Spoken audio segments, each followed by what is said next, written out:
We've got 3 players whose contracts expire this summer and 3 players whose contracts expire next summer. So let's see where we can come up with for each of these players. Let's start with Christian Eriksen. Great to see him back with Brentford. Where do you think he will end up next?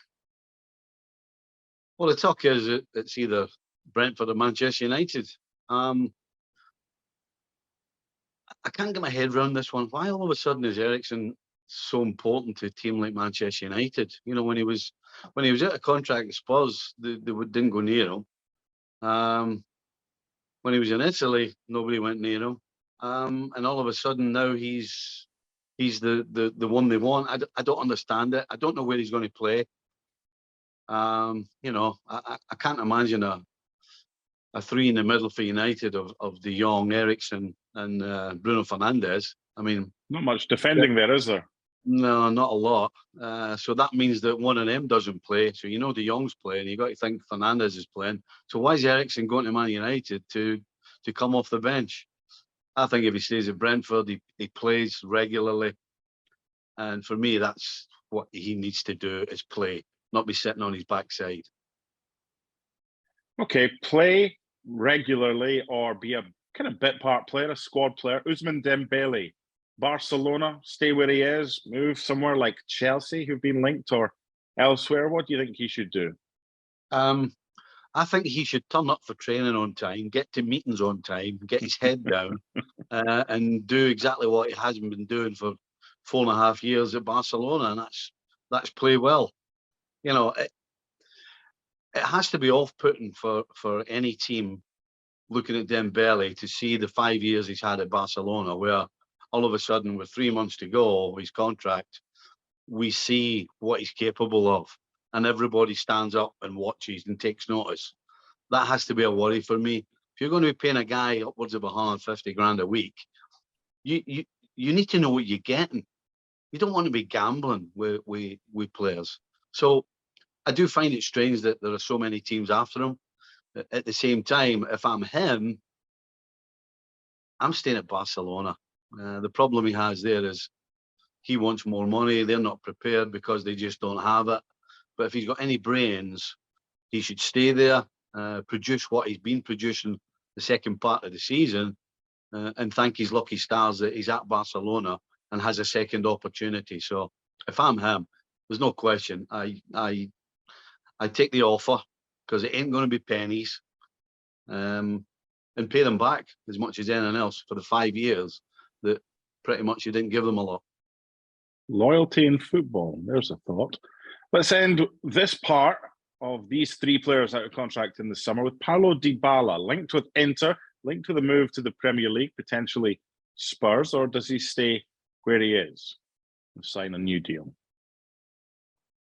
Well, I don't think he's going to be signing a new deal. Having heard some of the things that Allegri said, he's basically saying that Dybala thinks he's a little bit better than he actually is, which is the problem. He's wanting more money. I mean, I believe he's on what, $15 million a year, but he wants more money. And to be perfectly honest, I don't believe he's really produced what he's capable of in the last couple of seasons. He's had some injuries, yes. Again, that's another reason you don't pay somebody too much, because you're not sure they're going to start every week. This is a tough one for me. I think he should stay in Italy. I think his game is suited to Italy. I don't think he would cut it in the Premier League. I don't think he's the type of player that Bayern would sign. PSG aren't going to sign him. They've already got enough superstars on too much money. So I think he's better off staying in Italy, because his game's suited to the Italian league right now. He'll have time. He'll be able to pick his passes. So yeah, Italy's the place for him. Wherever it may be, I'm sure it'll be one of the bigger names, but definitely stay in Italy. But it won't be Juventus.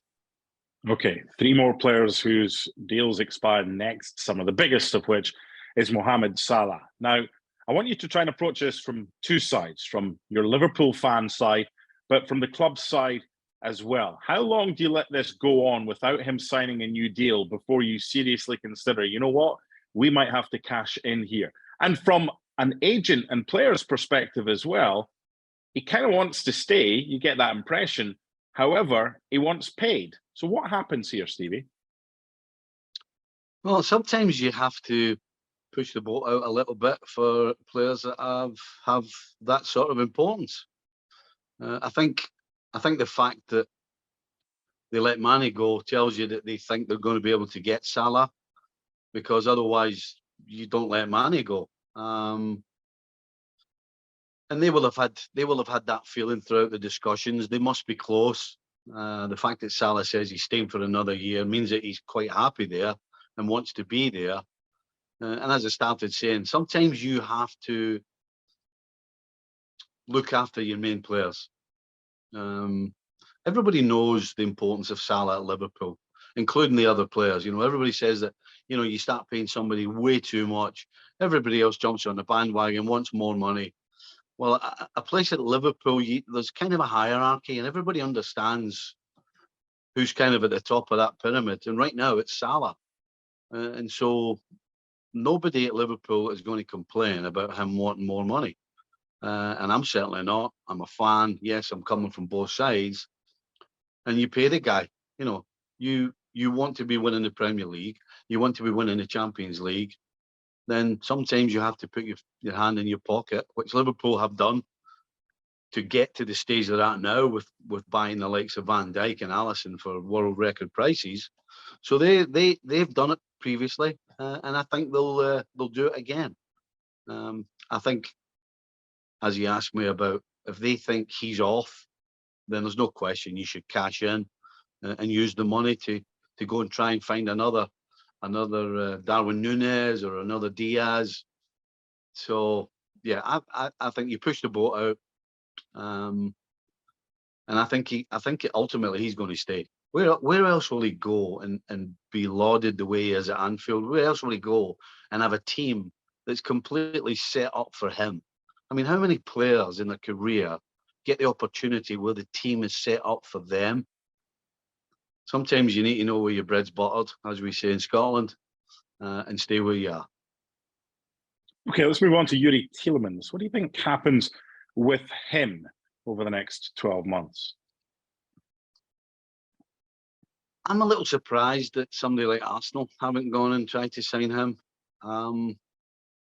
I think he ends up staying at Leicester. I think he's better than Leicester, to be honest. I think Arsenal should have gone and signed this guy.